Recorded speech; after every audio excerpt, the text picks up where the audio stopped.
Hey, this is Linus, what's up? And in today's video I want to talk about the Mi 11 Lite. This is yet another mid-range level device in a pretty crowded mid-range phone market. You know, it seems that I just finished reviews of other great mid-range level phones like Poco X3 Pro, Redmi Note 10 Pro, Realme 8 Pro, and even previous generation phones like Xiaomi Mi 10T Lite. The prices start at €299, and the Mi 11 Lite tries to stand out from the crowd by offering a thin profile, and is also a very light device. This phone also offers premium build and it feels nice in the hand. However, other features are pretty similar to other mid-range level devices. So in this video, I'll go through the main features, pros and cons of this device so you can make the buying decision yourself, whether you need to buy this phone or other devices like the Poco X3 Pro, Redmi Note 10 Pro or any other device. In the world of thick and hefty devices, the Mi 11 Lite stands out. It's very thin, measuring at just 6.81mm, and it's super light, weighing just 157 grams. That is a really impressive achievement by Xiaomi considering the fact that the phone has a 4250 mAh battery. As a result, the phone feels very nice in the hand.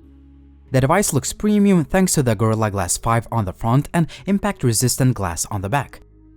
However, I don't like this mirror-like glossy finish that looks smudgy after 1 second after taking the phone out of the box. It seemed that I spent more time cleaning the backplate of this device than filming the actual video. Here's how the phone looks like next to the Poco X3 Pro. The latter phone is significantly heavier and chunkier. Even if you compare the Mi 11 Lite to the Realme 8 Pro, the Xiaomi's phone feels thinner and lighter in the hand. I love the button placement, especially the power key. It's big, it's clicky, and easy to reach. This button also doubles as a fast, accurate, and reliable fingerprint reader. The display is one of the highlights of this device. It has a 90Hz refresh rate, which is not the best in class, but is still a noticeable step up from 60Hz screens. The phone feels significantly faster and smoother even at 90Hz refresh rate. It's a 6.55-inch AMOLED panel with 10-bit color depth, which means that the display offers over 1 billion on-screen colors. I have to tell you, this is a really nice looking display with deep blacks, vibrant colors, and good sunlight visibility, at least on cloudy days. I can say this is easily one of the best screens in the mid-range segment. On the left top corner, we have a 16-megapixel selfie shooter. On the back, you can find a triple camera system with a 64-megapixel main sensor, 8-megapixel ultra-wide-angle camera, and 5-megapixel telemacro lens. Now, a few flaws. The phone has a hybrid dual SIM and a micro SD card slot, whereas quite a few budget and mid-range phones have a dedicated SD card slot in addition to 2 SIM card slots. Also, Xiaomi removed the headphone jack. It's not a big deal for me as I'm a wireless earphone user, but I know that this decision might upset quite a few Xiaomi fans. On a positive note, we still have an IR remote feature, and the dual speaker system has a good volume output and it offers great audio quality. Here is an audio test.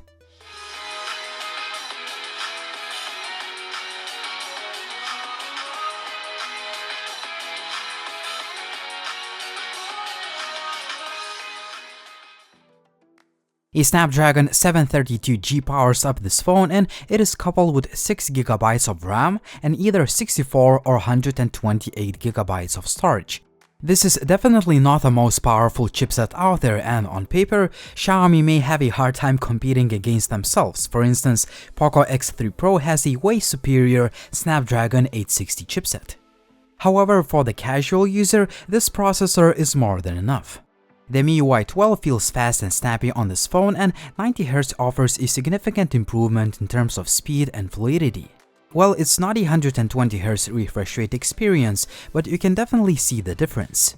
If you are into tweaking your phone, all of the usual MIUI customization options are here, from button shortcuts to one-hand mode and some basic classic MIUI features like quick ball or second space. The UI offers a lot of them. If you like mobile gaming, the Mi 11 Lite may not be your first choice on the list, but it's still capable of handling popular titles like Asphalt Extreme or Call of Duty without any issues. Other games like Shadow Fight 3 also run fine. The last popular title I played was PUBG. I would say that the performance on HD graphics is good, but expect to see a few skipped frames. Just before we start talking about image quality, check out my Facebook page for more camera samples. Daylight image quality using the main camera is very good. I love the level of detail, the pictures are sharp and the colors look nice. However, the wide-angle shots could have a bit more detail even though they still look quite good. It's nice to have a 2x digital zoom option for flexibility, but don't expect optical zoom quality here. As usual, you can take full 64 megapixels resolution images if you need this much resolution for cropping. Portrait mode may not always be accurate with skin tone reproduction, but edge detection is good. With a little bit of patience and the help of a tripod, you can also take some nice looking macro shots thanks to a 5 megapixels telemacro shooter that has autofocus.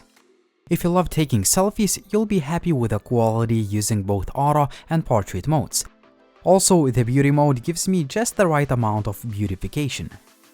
In low light, I suggest you use the main camera and night mode for the best results. The pictures have a decent amount of detail and noise is kept to a minimum. The wide-angle shooter is also capable of achieving decent results, and 2x zoom option lets you take usable pictures even though the quality may not always impress you. If you find a bit of street lighting, you can take decent looking low-light selfies in a dedicated night and portrait modes. The overall video quality on this phone is good. 4K video has quite a few artifacts but is stable and smooth. 1080p 30fps video looks almost like it was shot on a gimbal, and you can record slow motion videos up to 960fps. The downsides, 1080p 60fps footage is shaky when shot handheld. Selfie video has a bit of noise, but the overall quality is good and the footage is stable when you shoot handheld in 30fps mode. The sound recording quality is quite decent. Here is a quick audio test. This is 1080p 30fps video test using the front-facing camera of Xiaomi Mi 11 Lite. As you can see, I'm using a tripod. So this is how the video would look like if you decided to use the video for making some online content or something like that. If you want to learn more about video recording quality, check out uncut video samples including shots taken with a tripod on Techline Extra's YouTube channel. As always, you'll find all the links and show notes in the video description down below. The battery life on this phone is very good even if you use the phone quite intensively.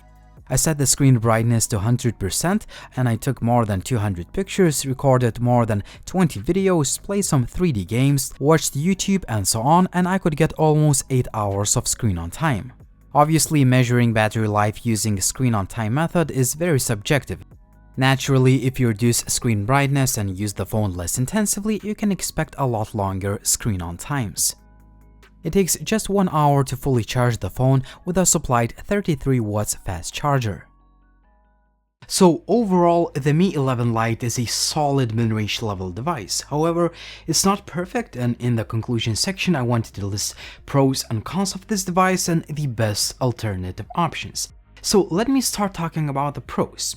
The Mi 11 Lite offers a sleek and very lightweight design, so this is one of the standout features of this phone. If you're looking for a slim and lightweight device, this is one of the best phones in the mid-range market. Also, this phone has one of the best screens in the mid-range market. However, it's not 120Hz, but I think 90Hz refresh rate is plenty enough for the majority of users. Further, this phone offers great overall performance despite not having the best chipset in the mid-range market in comparison, for example, to Poco X3 Pro. In addition to this, the Mi 11 Lite offers good stills and video recording quality, great battery life, and good sounding dual loudspeaker system. Now let's talk about the shortcomings of the Mi 11 Lite. So I wouldn't personally recommend you to buy this particular version of this device, which is black, unless you like fingerprints and smudges and you like cleaning them all day long. I would suggest you picking up the blue model, which looks a lot nicer in my opinion. Another flaw of this phone, the screen is not 120Hz, even though 90Hz is plenty enough for the majority of users, but the competition is stiff. For example, other devices like the Redmi Note 10 Pro or the Poco X3 Pro offer 120Hz refresh rate displays. Another flaw of this phone, the device has a hybrid dual SIM and a micro SD card slot. In comparison, other budget and mid-range level devices have a dedicated micro SD card slot in addition to 2 SIM card slots. Finally, there is no headphone jack. It's not a deal breaker for me personally because I'm a wireless earphones user, but it might be a deal breaker for some hardcore Xiaomi fans.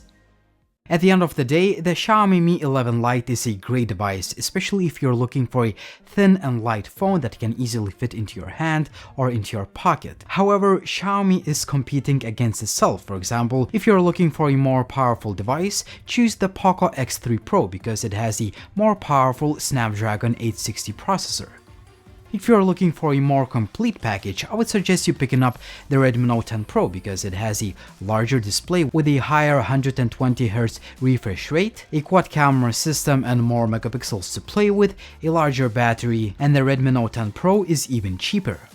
So in conclusion, the Xiaomi Mi 11 Lite is a great mid-range level device. However, the competition is stiff and there are plenty of other great mid-tier level devices out there, for example, the Xiaomi Redmi Note 10 Pro or the Poco X3 Pro. So Xiaomi is kind of competing against itself. But tell me in the comments section down below, what do you think? Would you pick this phone? Would you choose the Redmi Note 10 Pro? Or would you choose the Poco X3 Pro or any other device? So tell me in the comments section down below what you think. Also ask me any questions. Please subscribe to the channel if you haven't already, like the video if you liked it. And as always, it was Linus, thank you for watching and see you soon.